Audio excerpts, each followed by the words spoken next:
क्या बात है, क्या बात है।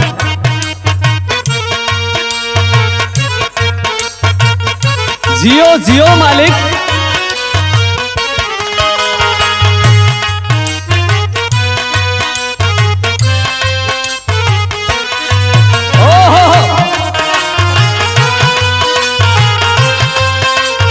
भारत दुर्ग विजय भैया भा।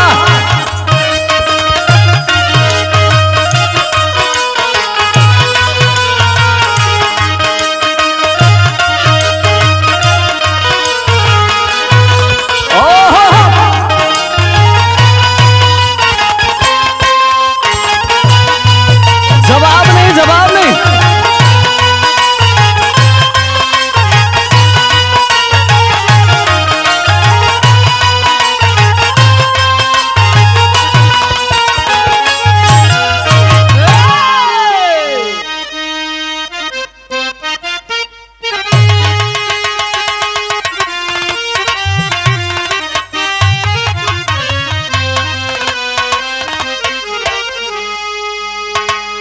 अब सवरिया रे गोइया आ आ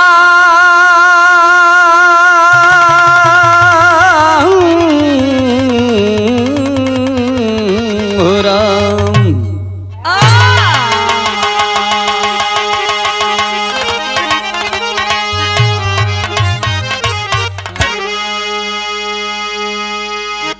अच्छा बाबूजी, हम भोजपुरी लोकगीत बिरहा गायक कमलेश यादव बालाजी अपना खिजीरपुर बोझोआ पर मुड़ियार सैदपुर गाजीपुर के सरजमी से आप बिरहा के तमाम श्रोता बंधु, हमारे मुकद्दर के मालिक, आप सभी लोगों को यथाउचित नमस्कार प्रणाम करता हूं पूरी टीम की ओर से।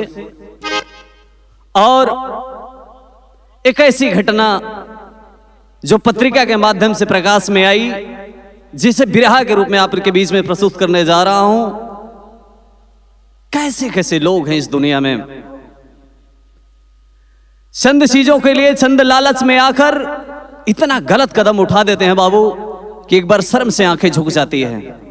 कुछ ऐसी घटना जिसे बिरहा के रूप में प्रस्तुत करने जा रहा हूं। हमें उम्मीद है जैसे मेरी हर गीतों को, भोजपुरी गीतों को आप लोगों ने पसंद किया है, मेरी बिरहा जगत की मेरी पहली बिरहा है, तो उम्मीद करता हूं आप सभी लोगों का दुलार प्यार आशीर्वाद मिलेगा। इसी उम्मीद के साथ बिरहा की शुरुआत करता हूं। 4 लाइन भूमिका में कहना है मास्टर कैसे।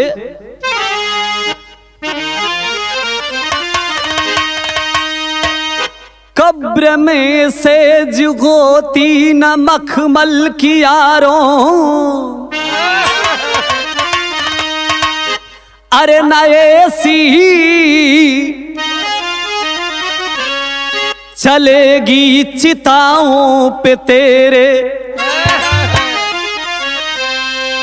है बहुत कुछ मगर पैसा सब कुछ नहीं, फिर पड़े क्यों हो हर वक्त दौलत के पीछे, गाड़ी बंगला हवेली तजो तख्त नौकर, ए अपने नहीं है समझ लो है जाली। अरे गया जब सिकंदर तो देखा जमाना, सियाराम उसके भी थे हाथ खाली।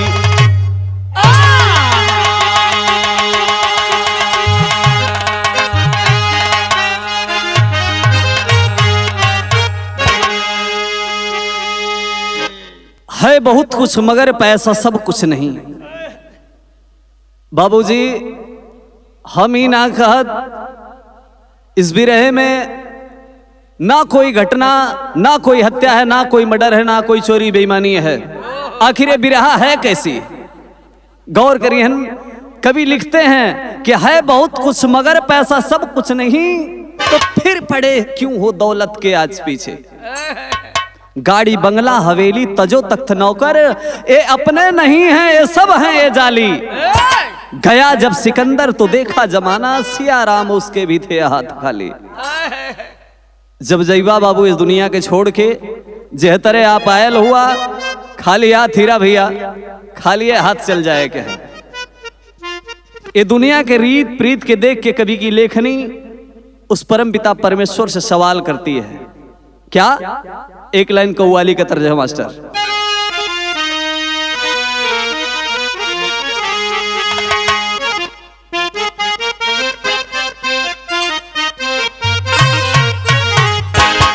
बिरहा सुना वाले भैया लोग, कव्वाली बड़ी पुरान बा, लेकिन डब्बू भैया इशारा करत हुआ ही पुरान जरूर है हीरा भैया, लेकिन आज भी मन कशिश है।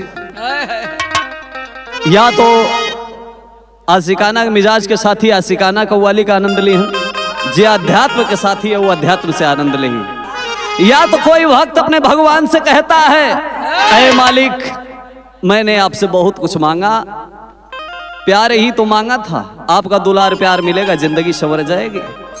या तो कोई आशिक अपनी मासूका से कहता है, तो प्यार में धोखा खाइल कोनो लइका है, वो लड़की की याद करत बा कहता का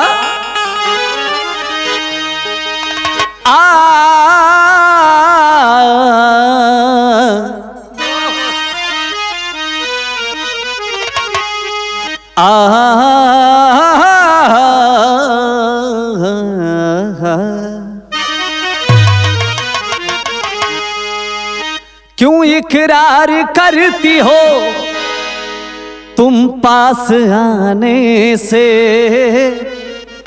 अरे खुदा भी रूठ जाता है, रे पगली किसी का दिल दुखाने से। और कहता है, रोया बात अरे दुनिया में दुआएं दिल से देता हूँ, खुदा के नाम से पहले रे पगली तुम्हारा नाम लेता हूँ। बड़ी दर्द है। कहता है क्या? मेरे महबूब मेरे महबूब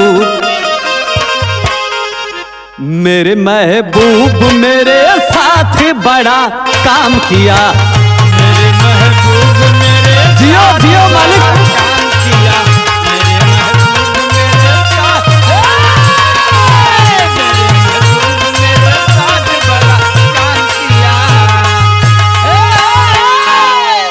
मेरे महबूब मेरे साथ बड़ा काम किया।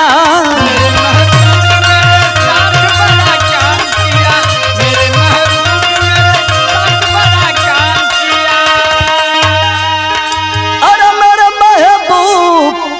मेरे साथ बड़ा काम किया, काम किया, काम किया, काम किया। प्यार मांगा था, अरे पगली हमने प्यार ही तो मांगा था, काटबू भैया तुमसे दौलत नहीं मांगा था, यही खता थी ना हमारी। प्यार मांगा था झोली में गम को डाल दिया, जियो जियो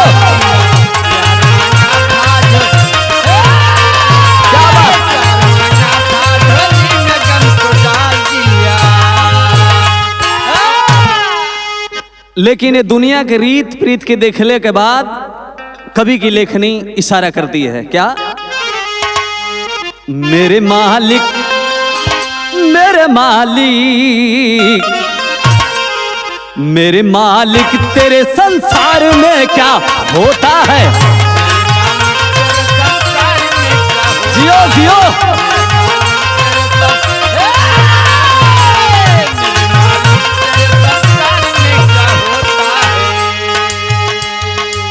मेरे मालिक तेरे संसार में क्या होता है, मेरे मालिक तेरे संसार में क्या होता है, मेरे मालिक तेरे संसार में क्या होता है।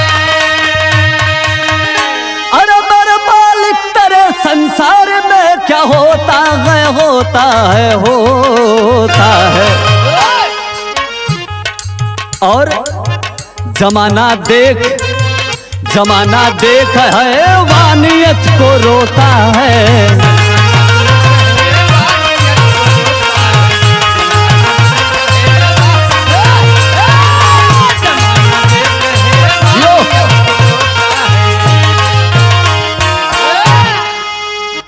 यहीं से कहानी की शुरुआत हो गई बाबू। कैसे?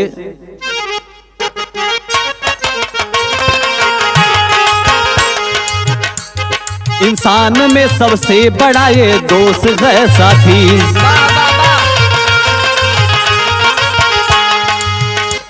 पाता है सब मगर ना संतोष है साथी। लालच ने आदमी को अंधा बना दिया है। लालच ने देश को काला धंधा बना दिया है। लालच में पड़ के आबरू इंसान धो रहा है। शैतान बन गया है ईमान रो रहा है। शहर बांदा के इस स्टेशन का दस्तान सही, वही उमा शंकर की आज भी दुकान सही। बनू अमीर कैसे रात दिन बेहाल रहे। यो!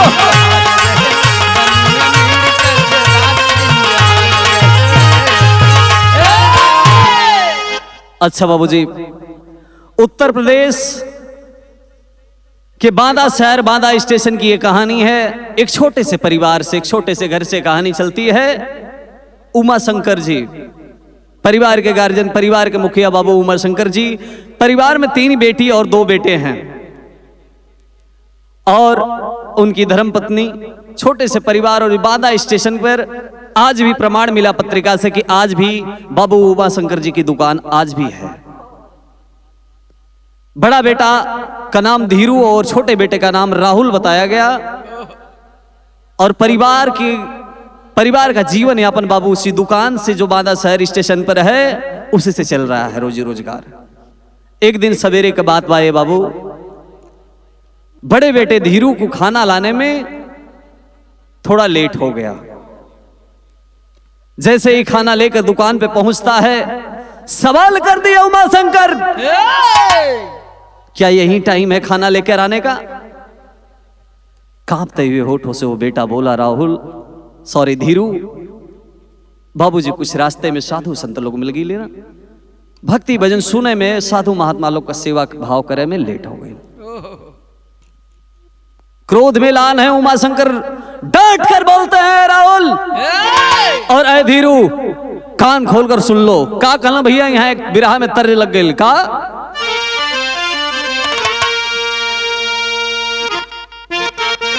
ओहो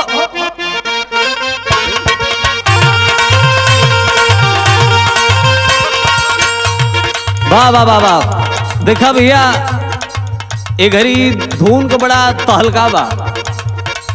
कौनो नई नवेली दुल्ही भैया का राजेश भैया हाले हाल में ओकर गौना भइल, ओकर मंड ओकर मरद ओकर संगे अंड बंड कह देलस। सबेर भइल बा तो अपने ननद से कहता, का कहलस?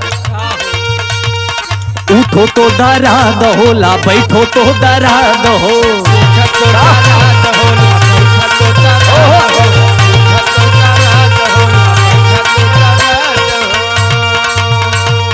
जाए नीर दैया दैया हो हमारो मरा दहो।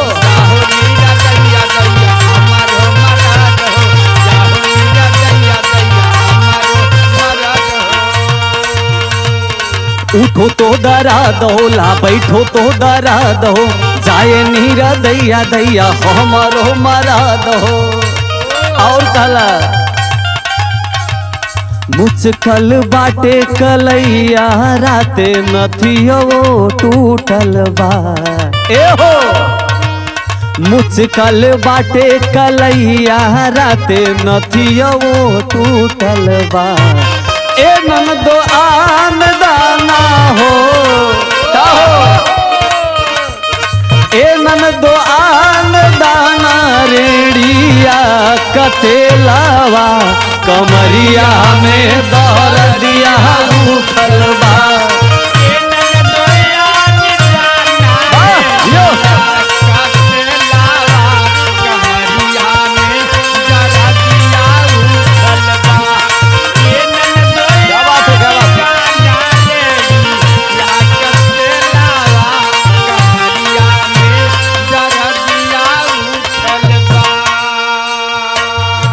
बिरहा में लेकिन बहाव कवि ने लिया है। उमा शंकर डांट के अपने बेटवा धीरू के कहला का कहला कहला उमा सुना हमारो लाला न हो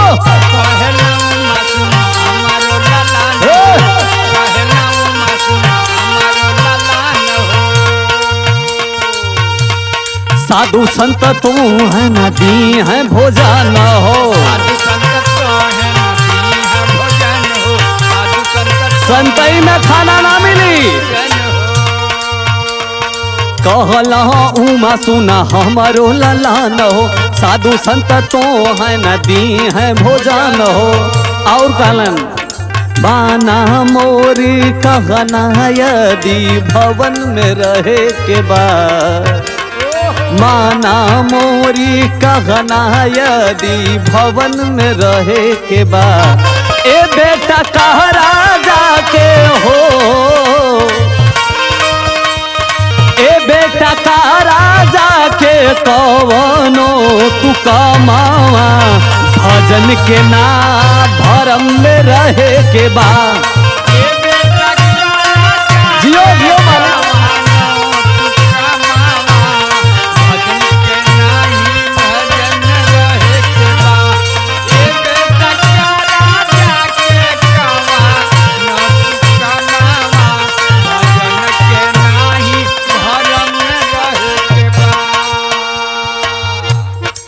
ए भैया डांट कर उमा शंकर कहला कि सुन लो यदि धीरू इस परिवार में तुमको रहना है तो साधु संतन का सेवा कैले से भक्ति भजन सुनले से परिवार का परवरिश या परिवार घर गृहस्थी ना चली ना ही पेट पर्दा चल सकत है। निकल जाओ घर से कहीं दूर चले जाओ और जाके 2 पैसे कमाने का इंतजाम करो। पैसे की लालच में बाबू डांट कर अपने बड़े बेटे को घर से भगा दिए। तो हुआ क्या बाबू के बात सुनी धीरज सकुचाई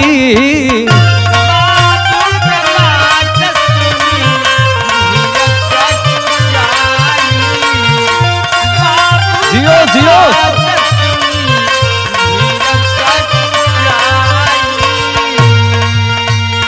छोड़ी दिहल घर के तनो मना कैली माई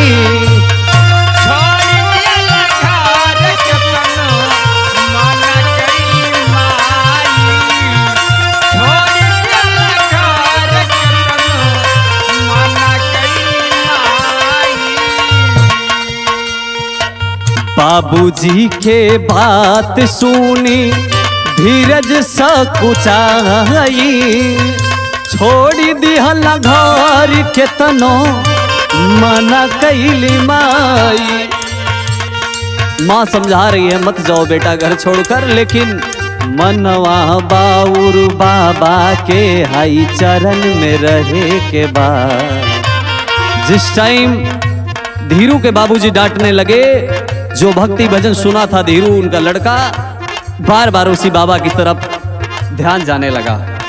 इसलिए कहना है मनवा बाउर बाबा के हाई चरण में रहे के बाद। ए बेटा कहा राजा के हो,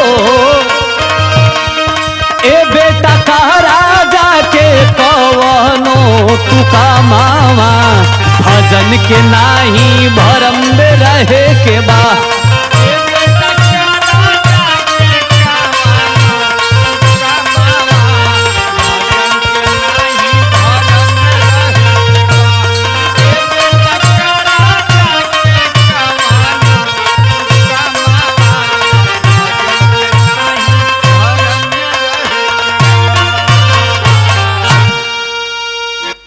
बातों बात में बात धीरे धीरे बाबू बढ़ती बढ़ती बात बिगड़ गई। जवान बेटे पर बात के आवेश में आकर वो उमा शंकर लाठी उठाकर खींच कर जैसे ही धीरू को मारते हैं, निकल जाओ हरामजादे हमारे घर से। जवान बेटा है बाबू, बात बर्दाश्त नहीं किया। लाठी चलाने के बाद मन बना लिया, चल दिया, घर से निकल गया। मां रोक रही है, झरझर झरझर आंखों से आंसू चल रहा है। ना रे बेटा ना, मत जाओ लाल। लेकिन तनिक बात, एक बात को भी नहीं सुनता है, घर को छोड़कर चल दिया बाबू। इधर की कहानी इधर छोड़ दी। शाम हुआ धीरे धीरे, छोटा बेटा स्कूल गया है, स्कूल से आया तो हुआ क्या भैया, यहां तर्ज बदल गई मास्टर।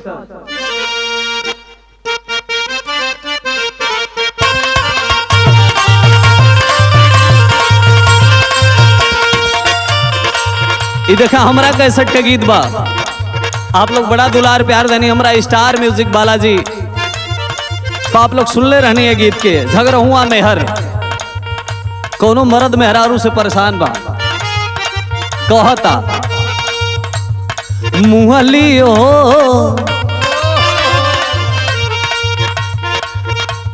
मुहली हो झगड़ुआ में हर से।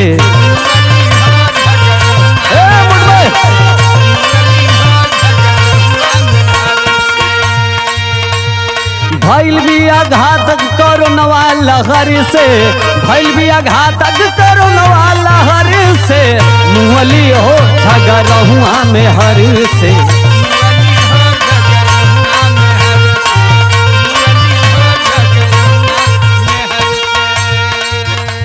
लेकिन बिरहा में बहाव कभी नहीं लिया।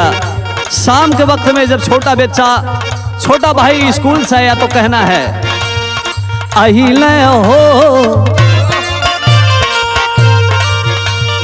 अहिले हो घरे छोटका बीरनवा।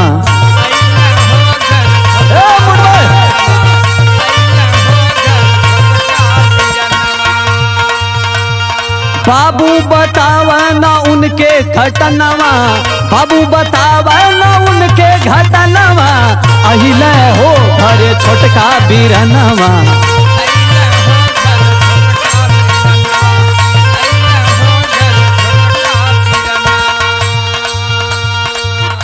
शाम को घर आया है बेटा छोटा राहुल, सवाल कर दिया बाबूजी भैया नहीं खे दिखात। सारी बात को उमा शंकर बताते हैं और डांट कर राहुल को भी एक बात कहते हैं। क्या? राहुल से कही दिल उमा चेताई,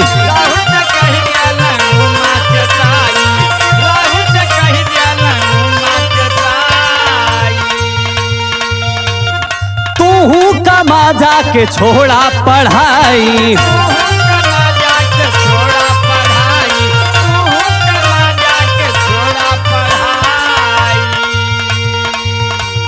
राहुल से कही दिल उमा चेताई, तू कमा जाके छोड़ा पढ़ाई। हम तो हर माई संभारब दुकनवा, हम तो हर माई संभारब दुकनवा। अहिले हो घर छोटका बीरनवा।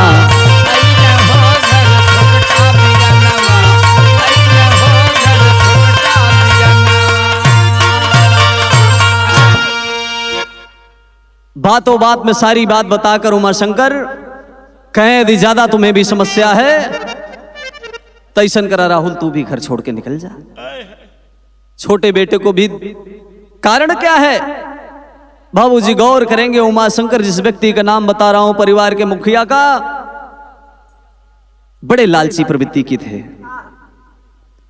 थोड़े से चंद रुपयों के चक्कर में, थोड़े से लालच में आके परिवार बड़े खुशहाली से चल रहा था, छोटा सा परिवार। लेकिन लालच में आके उनको लालच एक मन में आ गया है कि मेरे पास कितना दौलत हो जाए। दौलत के चक्कर में बड़े बेटे को डांट फटकार कर घर से भगा दिए। आखिरकार छोटे बच्चे को भी घर से भगा दिए। निकल जाओ हमारे घर से, कहीं जाओ, दूर निकल जाओ, हम पढ़ा नहीं पाएंगे तुम्हें। और रह गई दुकान की बात, हम और तुम्हारी मां दुकान को चला लेंगे। छोटा बेटा भी चल दिया, घर छोड़ के चला। और गया कहां मास्टर? बिरहा में फिर भाव लगल।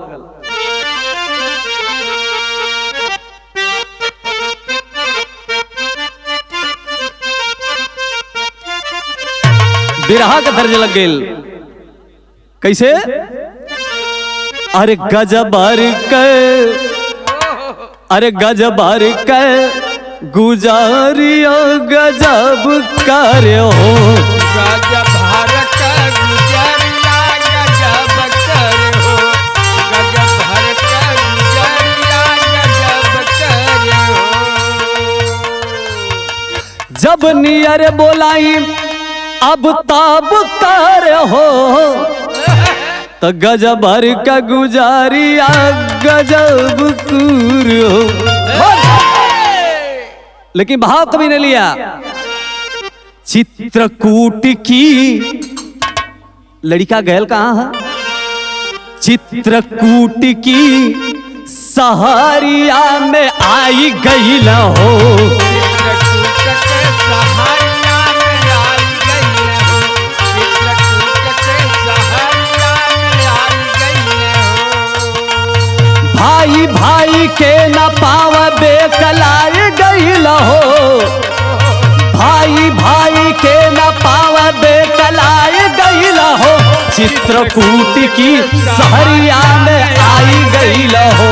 चित्रकूट के सहारिया में आई गई न हो, चित्रकूट के सहारिया में आई गई न हो। चित्रकूट पहुंचाओ छोटा बालक, छोटा भाई, छोटा बेटा राहुल चित्रकूट के शहर में गया। कर क्या रहा है? टूरिस्ट गाइड बन घुमाव लगल यात्री। अरे मारी सस की बाला ये आई आधी राती। ए तैयारी भाई,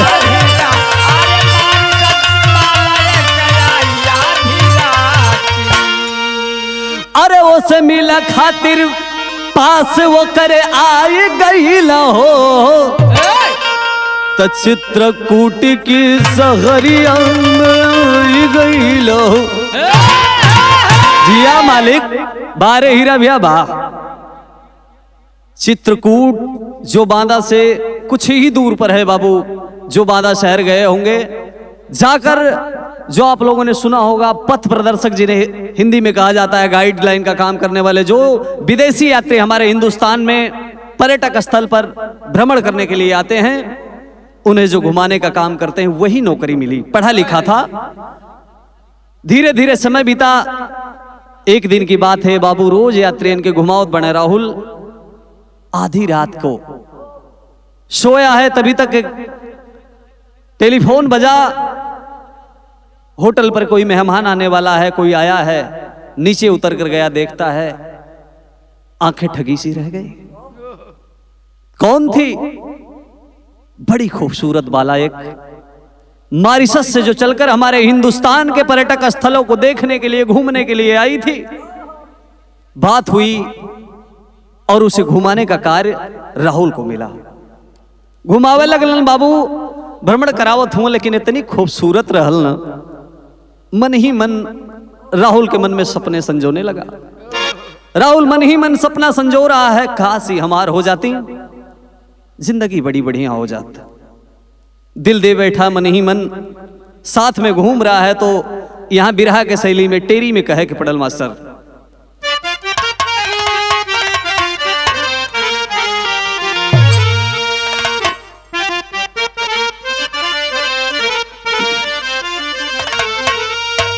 घुमा रहा है और सोच रहा है कि संगतिया संग बीतावरतिया, अरे संगतिया संग बिताव हो।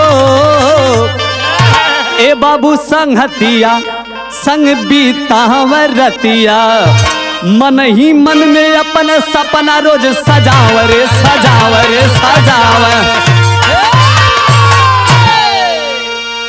उसकी खूबसूरती को देखकर राहुल मोहित हो गया है। मन ही मन सपना सजा रहा है, काहे ना सजाई। उरहल बाला कैसन कवि ने 2 लाइन लिखा है उसकी खूबसूरती पर। का जैसे चंपा चमेली कली खिली अधवेली, जैसे चंपा चमेली कली खिली अधवेली, मीठी नवेली का चनार गले हार महंगा मारी ससी की थी बाला रूप गजबे निराला काला चश्मा सोहाला गोटेदार लहंगा गोरे तन की गठिली बात करती रसीली गोरे तन की गठिली बात करती रसीली झील सी थी आँख नीलिया नार जो बना जब चले होले होले मन सब ही का डोले जब चले होले होले मन सब ही का डोले बोले राहुल दिलदार संग यार चलो ना जियो जियो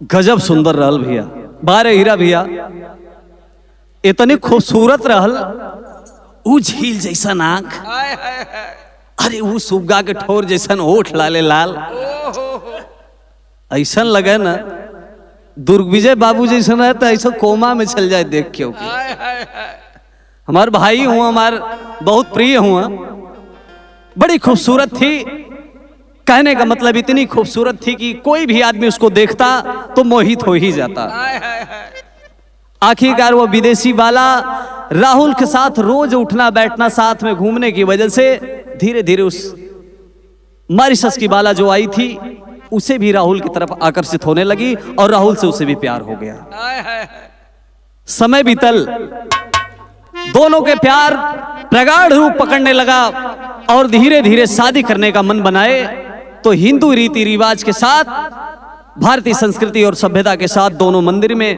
शादी किए तो कहना पड़ा मास्टर यहां एक तर्ज बदल गई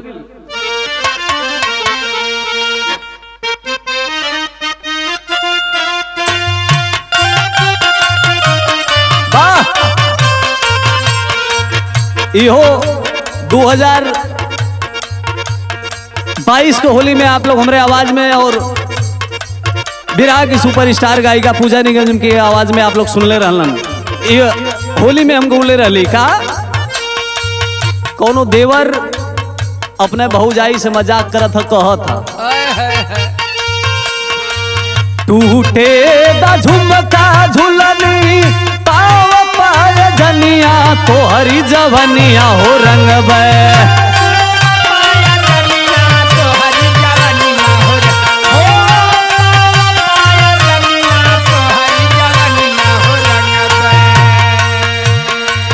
टूटे दा झुमका झुलनी पाव पाय जनिया तोहरी जवनिया हो रंगबे आई नाही फगुआ बार बार तोहरी जवनिया हो रंगबे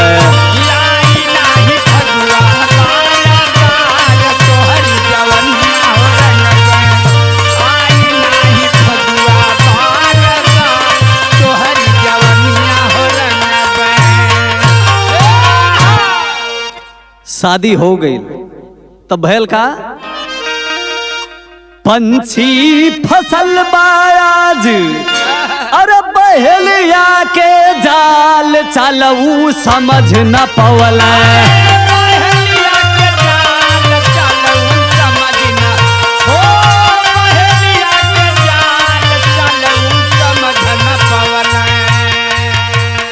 पंछी फसल बाज बहेलिया के जाल चल के वो समझ न पवली लूट ताड़ राहुल दलाल चल के वो समझ न पवली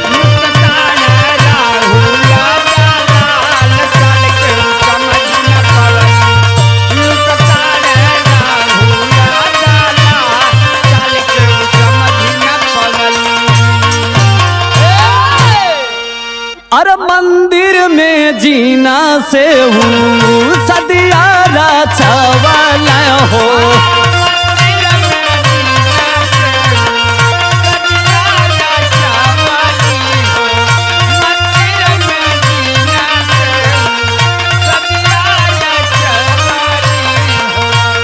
राहुल राधा रानी वो कर नम रखवल पावल हो।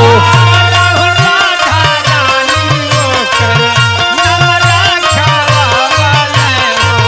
राहुल राधा रानी होकर नाम रखवावल हो। पूजीपति बाहु पाके उमा भयनी हाल चाल के ऊ समझ न पवली। भनिहार चल के ऊ समझ न पवली। भनिहार चल के ऊ समझ न पवली। पूजीपति बाहु पाके उमा भयनी हाल चाल के ऊ समझ न पवली। समय बीतल 3 साल चाल के ऊ समझ न पवली। समया बीताला 3 साल चल के ऊ समझ न पवली। समया बीताला 3 साल चल के ऊ समझ न पवली। बिरहा सुना वाले भैया लोग, हिंदू रीति रिवाज के साथ हो राहुल शादी जरूर किया और उसका नाम मॉरिशस की रहने वाली थी। अंग्रेजी नाम था जिसको हिंदुस्तान के हिसाब से अपने हिसाब से राधा रानी बदल कर किया गया। पत्रिका से प्रमाण मिला। शादी के मात्र 3 साल बीतने के बाद परिवार की दशा हुई क्या है।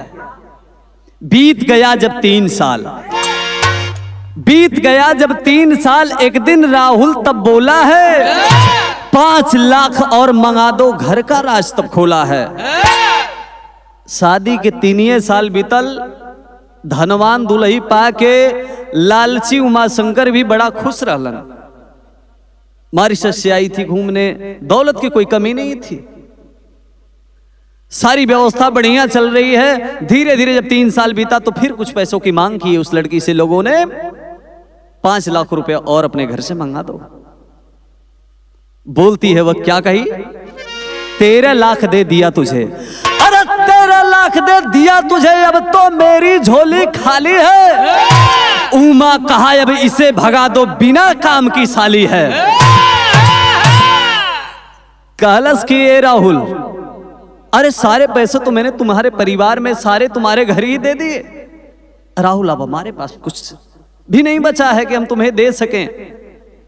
उमाशंकर ये बात के सुनल में बड़ा गरम हो गई। कना लगा था भी चिरई काम कना है। राहुल को बुलाते हैं अपने बेटे को और कहते हैं ऐसा है, जिस उद्देश्य से हम लोगों ने बुलाए थे, देखिए बाबू गलती यहीं पे हुई थी, राहुल की भी कमी थी कि राहुल को शुरुआत में तो उस लड़की से प्रेम हुआ, लेकिन बाद में प्रेम उसका स्वार्थ में बदल गया। पैसे जब नहीं रहे तो राहुल का प्रेम भी नहीं रहा और दोनों बाप बेटे बदल गए और प्लान करते हैं क्या कहीं भैया विदेशिया में भाव हो। जब बार बार घर में कलह होने लगा, लड़की को भगाना चाहते हैं और लड़की जाने के लिए तैयार नहीं है कि हम नहीं जाएंगे, हम शादी करके आए हैं। परिवार परेशान है, राहुल के बाबूजी उमाशंकर परेशान हूं, सोचत हूं का कि लोक लाज कैसे बची,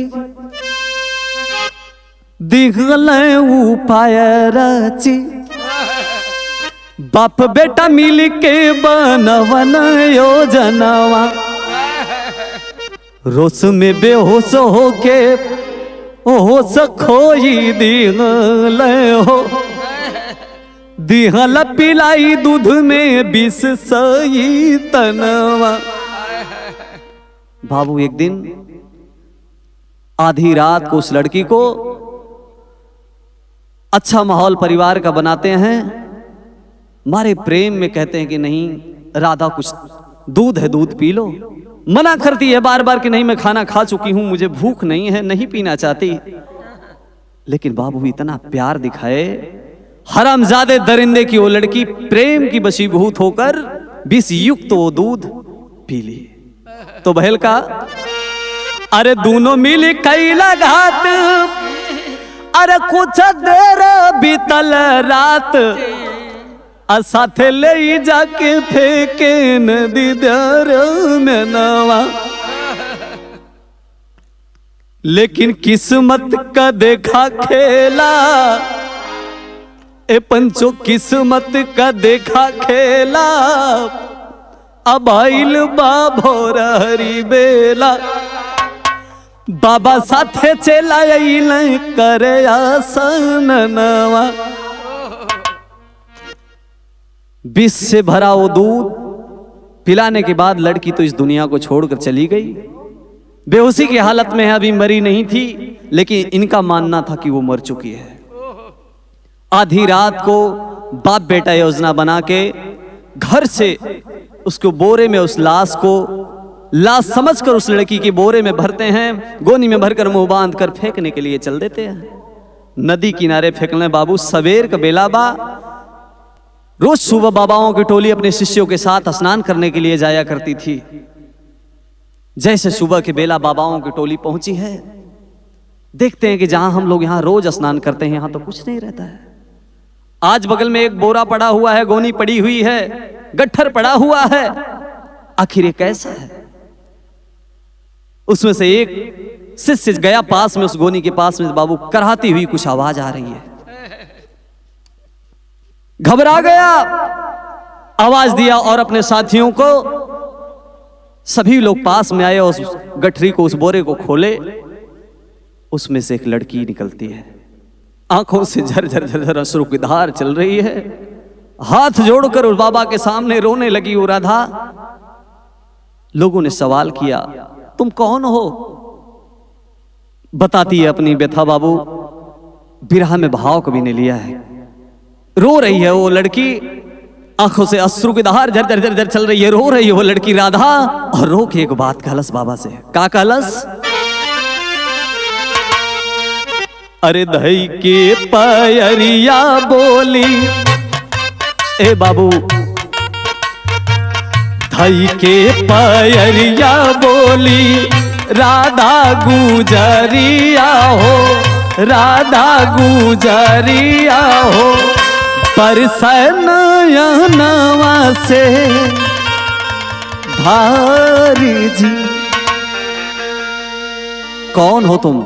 बताती है, नैहर बा मारी सस, घरई वतनवा हो, घरई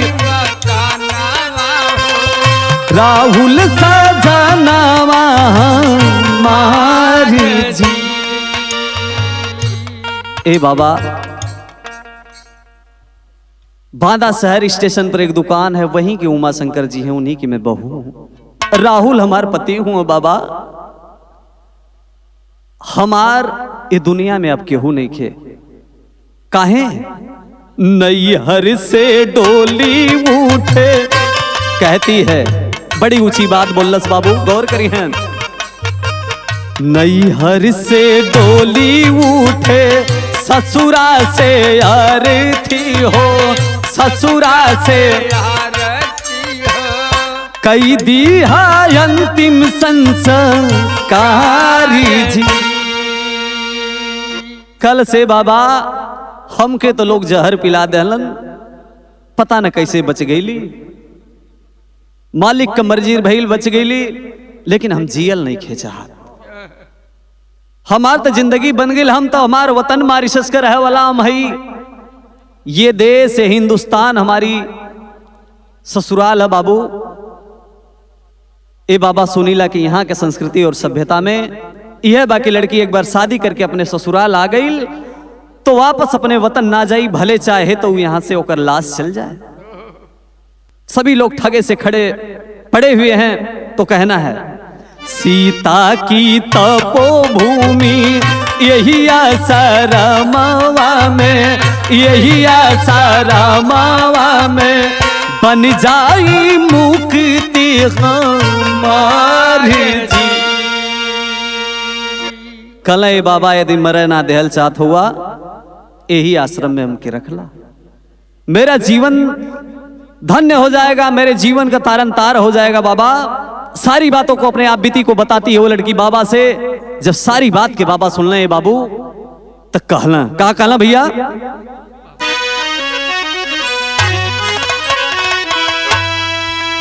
अरे सुन के बाबा कब्बर सलायासना सकुल कई दिहल। अरे सुन के बाबा कब्बर सैलायास नास कुल कई दिहल अब बिटिया या बना होई तोर उपहास नास उप कई दिहल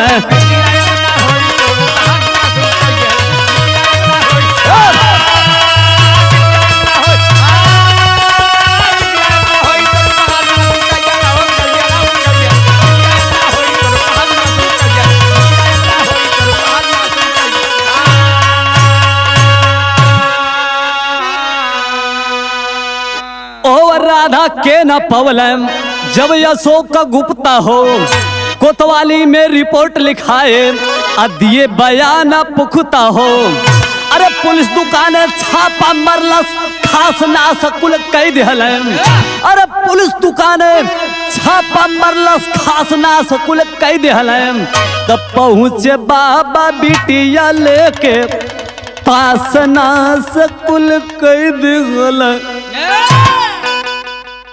सारी बातों को बताते हुए बाबा कहे नहीं रे बेटी तू यहीं रहेगी। लेकर के बाबा उसके बादा शहर की तरफ चलते हैं, स्टेशन की ओर लेकर चलते हैं। इधर से ये चले हैं और उसके पड़ोसी अशोक गुप्ता जी जो रोज के कलह के रोज के झगड़े को सुलझाया करते थे राधा के राहुल के उमा शंकर के परिवार को, कई रोज से दुकान पर वो बहू न दिखने की वजह से अशोक गुप्ता को शंका होता है। संशय में आकर अशोक गुप्ता से सारी बात वो पहले भी बता चुकी थी कि यहाँ परिवार का रहन सहन ठीक ठाक नहीं चल रहा है। अशोक समझ गए ऐसा तो नहीं है, ये विदेशी लड़की के साथ ये लोग कुछ अनर्थ कर दिए, अनर्गल किए हैं। संशय में आकर अशोक गुप्ता थाने में रिपोर्ट लिखवा दिए। उधर से पुलिस छापा मारी है अशोक जी के कहने पर बांदा शहर के स्टेशन की इस दुकान पर उमा शंकर जी के यहाँ, और इधर से बाबा लेकर पहुंचे हैं बाबू दुकान पर। तो हुआ क्या, आल्हा में बहाव कबीलन वाह। अरे जान से भी प्यारा काहे बाटे दौलतिया भैया,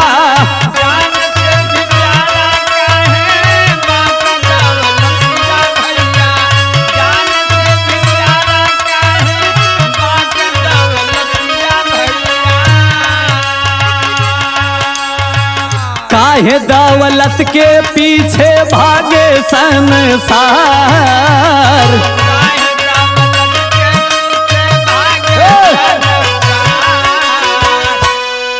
अरे बेटवा के साथे जेल अरे चला उमा शंकर भैया,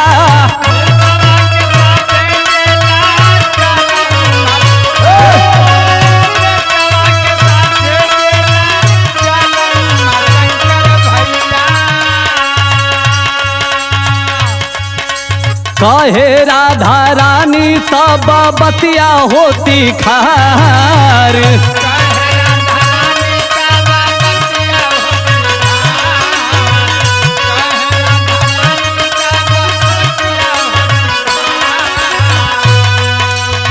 माफ कह दया जब बेटा बाप कह नदनिया साहब,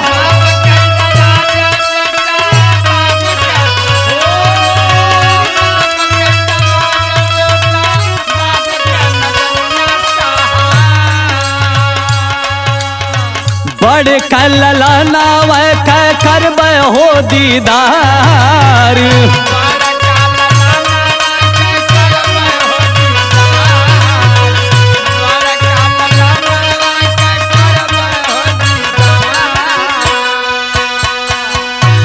वो लड़की राधा कहती है साहेब ये लोग के जेल लेके जात हुआ थाने ना, सुन ले ही इनकर एगो बड़का लड़का बड़ा बढ़िया रहलन, ई तो हमरे साथ धोखा कैलन, हमार पति हो के भी हम वो बड़का लड़का से मिलल चाहती, उनकर इंतजार करल चाहती।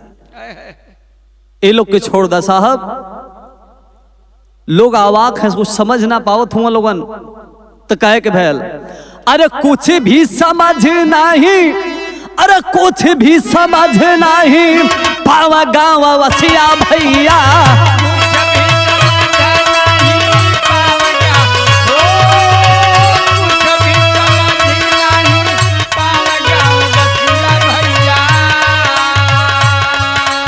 बोले बाबा धीरू दास असिया के गार,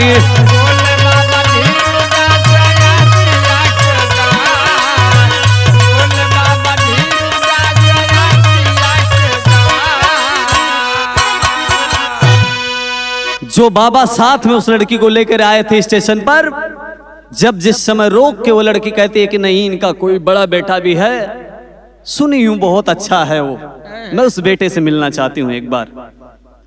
लोग अवाक हो गए ना कि ये बाबू वो तो घर छोड़ के बहुत पहले चल गई ना, कैसे मिलबू। लेकिन तब तक देखते हैं उस भीड़ में कि जो बाबा खड़े हैं उनकी आंखों से अश्रु की धार चलने लगी, रोने लगे वो बाबा। सभी लोग अवाक हो गए, पूरा गांव, पूरा स्टेशन के लोग, जो भी इर्द गिर्द से लोग जुटे हुए हैं, तमाशा देख रहे हैं, सोच रहे हैं कि बाबा आखिर काहे रोत हुआ। लोग सवाल किए, बाबा काहे आप रोत हुआ। बाबा कहलो कुछ ना, उमा शंकर के बोलो ना, और उमा शंकर से एगो बात कहलन। का कहना भैया, आखिरी लाइन खड़ी में कहना है, कैसे?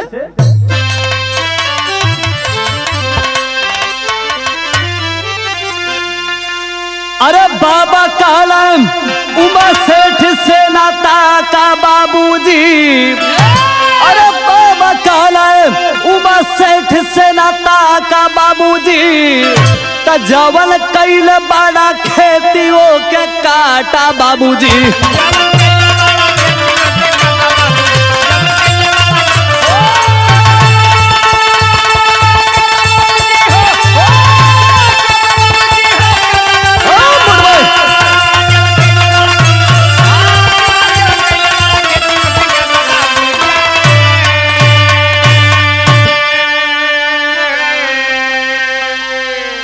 पैसा के खातिर अपन बेटवा भगवला, आ सीता जस पतोहिया के जहर पियवला।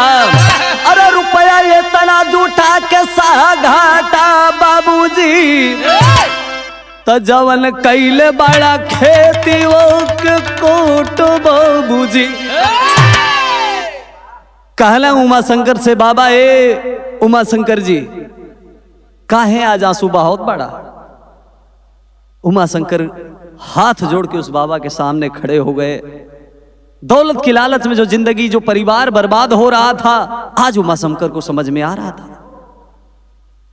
रोने लगे, बाबा से कहना, ए बाबा गलती तो हमसे भई, लेकिन तोहके कैसे पता कि हम अपन बेटवा घरे से भगा दे ली। बाबा अपने आप को संभाल नहीं पाए बाबू, और अपनी कहानी, अपने जीवन की बात बताना शुरू कर दिए। कल ए उमा शंकर बाबू, केहू और बेटवा ना जो तोहरे सामने ही बाबा बन के खड़ा है, यह तोहार लाल धीरू हूं है बाबू। बड़ी रुपया जुटौला ना, पैसे के चक्कर में हमके घरे से भगा देला, पैसा के चक्कर में हमारे छोट भाई के भी भगौला, पढ़ाई लिखाई पूरा ना हो देला, और तोहार छत्र छाया, तोहार संस्कार ऐसा पड़ल कि आज देखला परिवार का दुर्दशा हो गई। पूरे भीड़ के लोग अब उमा शंकर और बाबा की जो वार्तालाप हो रहा है उधर आते हैं और सुन रहे हैं सारी बात। बाबा बताओ हूं का कलन, बोले बाबा हम ही कर बड़का ललनवा, अरे पैसा के पीछे ताजा दे हाली भवनवा।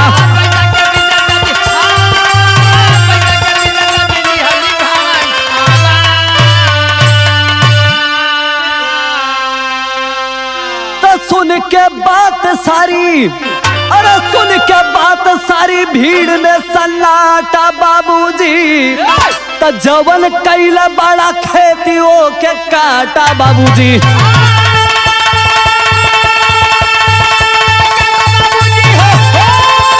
जियो जियो